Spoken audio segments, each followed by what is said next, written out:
Maşallah maşallah. Ramazan abi maşallah maşallah. Hey maşallah maşallah. Maşallah. Maşallah maşallah.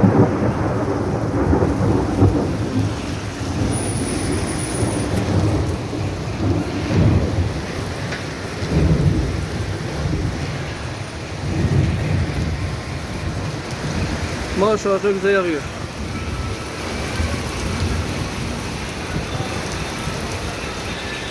Bereketli yağıyor Ramazan abi.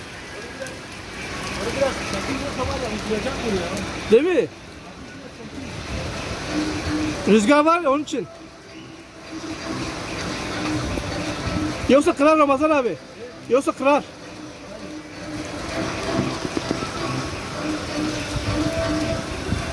Maşallah İbrahim abi. Güzel yağıyor.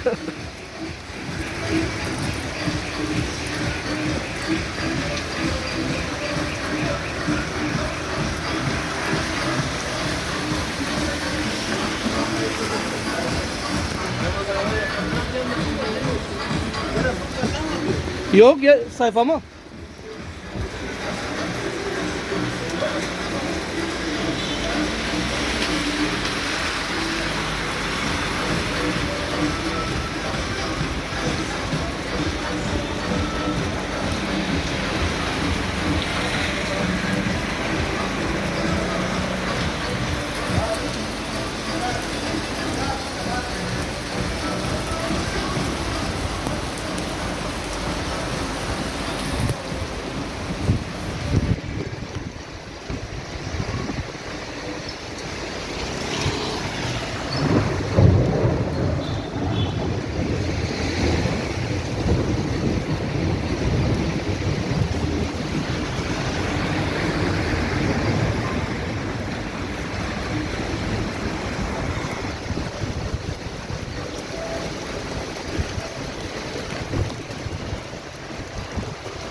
Maşallah.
Maşallah, maşallah. Maşallah. Zeyrek Mahallesi Emek Ayakkabı Tamircisi'nin olduğu sokak. Maşallah. Fatih son dakika. Maşallah, maşallah.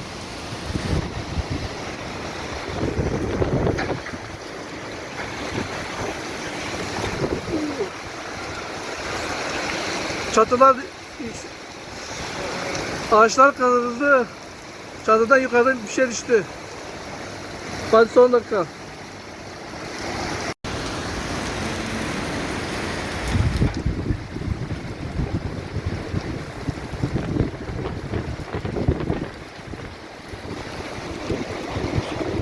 Maşallah, maşallah, maşallah. Fatih son dakika çok güzel yapıyor. Emek Ayakkabı Tamircisi'nin olduğu sokak burası.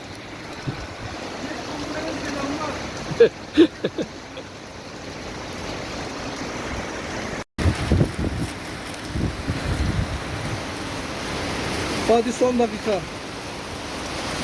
Maşallah, maşallah. Çok güzel yapıyor. Emek Ayakkabı Tamircisi'nin olduğu sokak.